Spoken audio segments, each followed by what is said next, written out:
Welcome to student success by JS Dhanju. Students, आज के इस लेक्चर में हम ई कॉमर्स से रिलेटेड कुछ ऐसे क्वेश्चंस डिस्कस करेंगे जो कि बार बार कॉम्पिटिटिव एग्जाम्स में रिपीट होते हैं। ये बहुत ही बेसिक क्वेश्चंस हैं जो कि अक्सर एग्जाम्स में पूछ लिए जाते हैं।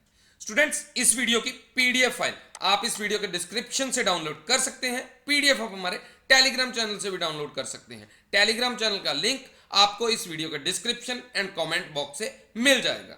Let's start with first question. Doing business electronically is known as. तो इलेक्ट्रॉनिकली अगर हम बिजनेस करते हैं तो उस बिजनेस को हम क्या बोलते हैं? तो इलेक्ट्रॉनिकली का मतलब है कि जैसे हम मोबाइल से कुछ चीजें परचेज करते हैं या सेल करते हैं, तो मोबाइल एक इलेक्ट्रॉनिक डिवाइस है, सो हम इलेक्ट्रॉनिकली चीजों को परचेज या सेल कर रहे हैं। तो इसका करेक्ट आंसर है option A, E commerce. E means electronic and commerce means business, means sale and purchase. तो ई कॉमर्स को इंटरनेट कॉमर्स भी बोला जाता है। जैसे हम ऑनलाइन शॉपिंग कर रहे हैं या चीजों की सेल एंड परचेज कर रहे हैं, तो थ्रू इंटरनेट हम ये सब कर रहे हैं, इसलिए इसे इंटरनेट कॉमर्स भी बोला जाता है। Next question, what is the scope of e commerce business platforms like Amazon, eBay etcetera. तो ई कॉमर्स की वेबसाइट्स जैसे Amazon, eBay, Flipkart, Meesho, Snapdeal and many more, तो इन सभी का स्कोप मींस दायरा कितना है? तो इसका करेक्ट आंसर है ऑप्शन बी, ग्लोबल। तो ग्लोबल का मीनिंग होता है कि ऑल ओवर द वर्ल्ड, मतलब इंटरनेशनल लेवल पे। तो इन वेबसाइट से all over the world cell purchase possible है। तो ये देखिए यहां पे भी यही लिखा है कि global market means all over the world हम ट्रांजैक्शंस परफॉर्म कर सकते हैं, इलेक्ट्रॉनिकली अपना बिजनेस एस्टेब्लिश कर सकते हैं ग्लोबली। तो ऑनलाइन बिजनेस का स्कोप जो है वो डे बाय डे बढ़ता ही जा रहा है। आगे बढ़ने से पहले स्टूडेंट्स, मैं आप सबको एक बात बोलना चाहूंगा कि कभी भी आपने आज का काम कल पे नहीं डालना। जो इंसान आज का काम कल पे डालता है वह लाइफ में कभी ग्रो नहीं कर सकता। सो अगर आपने यह डिसाइड किया है कि मैंने यह काम करने के बाद ही सोने जाना है, तो आप उस काम को कंप्लीट करने के बाद ही सोने जाओ। इससे आपकी लाइफ में बहुत बड़ा चेंज आएगा और आप स्टेप बाय स्टेप सक्सेस की ओर बढ़ते चले जाओगे। तभी तो कहते हैं मंजिल उन्हीं को मिलती है जो निरंतर चलते हैं, because consistency is the key to success. Next question, what is the full form of COD in E commerce? तो ये COD टर्म जो है वो काफी बार यूज होती है जब हम ऑनलाइन परचेज करते हैं। तो इसका करेक्ट आंसर है option A, cash on delivery. Cash on delivery का मीनिंग होता है जब आप कोई भी चीज परचेज करते हो, गुड्स एंड सर्विसेज, तो वो जब आपके पास पहुंच जाती हैं उसके बाद आपने पेमेंट करनी हो, तो इसे बोलते हैं कैश ऑन डिलीवरी। और कैश इन एडवांस क्या है? तो कैश इन एडवांस का मीनिंग होता है कि जब आपने एडवांस में, मींस आपके घर पे गुड्स एंड सर्विसेज या आइटम्स कुछ भी पहुंची नहीं है लेकिन आपने पहले ही उसकी पेमेंट ऑनलाइन कर दी है, तो उसे बोलते हैं कैश इन एडवांस। मींस आपने पहले पेमेंट कर दी है, प्री पेड। तो कैश ऑन डिलीवरी को ऐसे भी बोल सकते हैं कि एक हाथ से सामान दो और दूसरे हाथ से पैसे लो। Next question, which one is e commerce site? तो इनमें से ई कॉमर्स बिजनेस की कौन सी वेबसाइट है? तो इसका करेक्ट आंसर है ऑप्शन सी, Amazon। तो Amazon कंपनी एक ऑनलाइन बिजनेस का बहुत बड़ा प्लेटफॉर्म बन चुकी है। तो Amazon ने अर्ली 1990s के पास अपना बिजनेस स्टार्ट किया।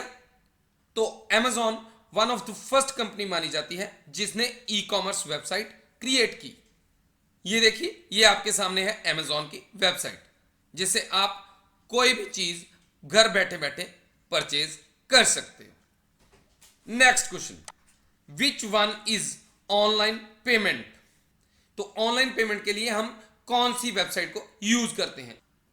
जैसे हमने किसी को मनी ट्रांसफर करनी है तो हम कौन सी ऐप को ज्यादातर यूज करते हैं? तो इसका करेक्ट आंसर है ऑप्शन बी, पेटीएम। तो Paytm one of the most popular platform है मनी ट्रांसफर के लिए, जो कि आजकल यूज हो रहा है। ये यूपीआई पेमेंट्स के लिए और recharges and other online payments के लिए भी इसे यूज किया जाता है।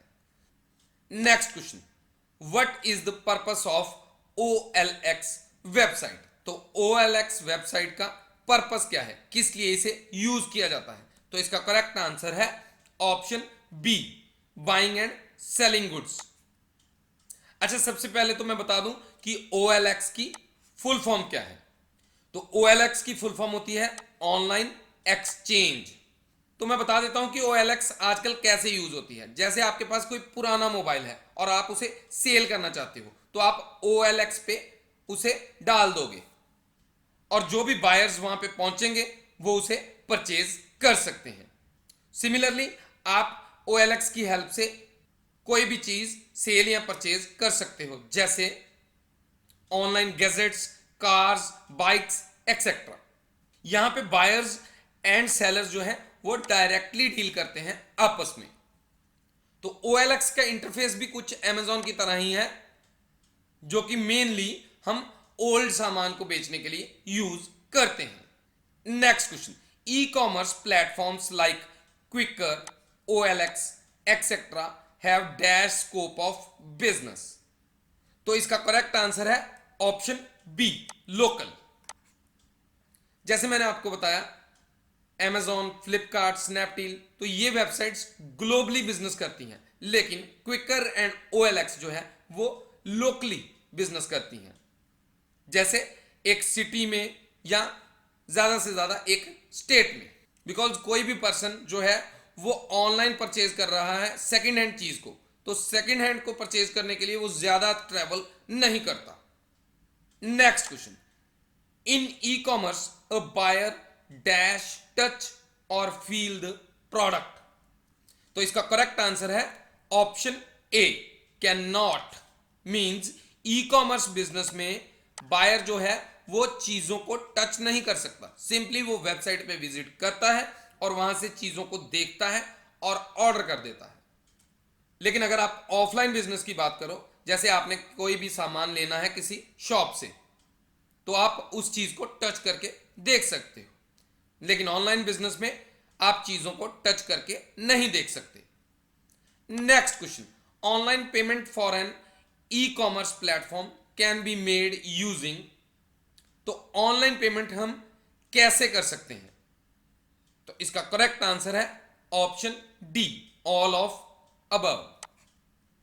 हम क्रेडिट या डेबिट कार्ड से भी पेमेंट कर सकते हैं, इंटरनेट बैंकिंग से भी पेमेंट कर सकते हैं, या फिर इलेक्ट्रॉनिक वॉलेट जैसे Amazon, पेटीएम, फोन पे, तो इनसे भी पेमेंट कर सकते हैं। तो ऑनलाइन पेमेंट के लिए इनमें से कोई भी मेथड यूज हो सकता है। Next question, what is called sale और purchase of items without physically visiting a shop. तो आप फिजिकली शॉप पे नहीं जा रहे और कोई चीज परचेज कर रहे हो, तो उसे हम क्या बोलते हैं? तो आप सबको पता है, इसका आंसर है ऑप्शन ए, ई कॉमर्स, यानी इलेक्ट्रॉनिक कॉमर्स। तो ऑनलाइन जब हम सेल एंड परचेज करते हैं तो उसे हम बोलते हैं ई कॉमर्स। तो ई कॉमर्स में सिर्फ फिजिकल गुड्स नहीं आते, बल्कि सर्विसेज एंड डिजिटल प्रोडक्ट्स भी आते हैं, जैसे Amazon प्राइम, नेटफ्लिक्स जैसी वेबसाइट्स हैं, तो ये सर्विसेज प्रोवाइड करती हैं हमें ऑनलाइन। स्टूडेंट्स, अगर आपको इस वीडियो से कुछ सीखने को मिलता है तो आप student success by JS Dhanju channel को सब्सक्राइब करो, वीडियो को लाइक, कमेंट एंड शेयर जरूर करो, ताकि आपके फ्रेंड्स भी इस वीडियो का बेनिफिट ले सकें। Thank you for watching.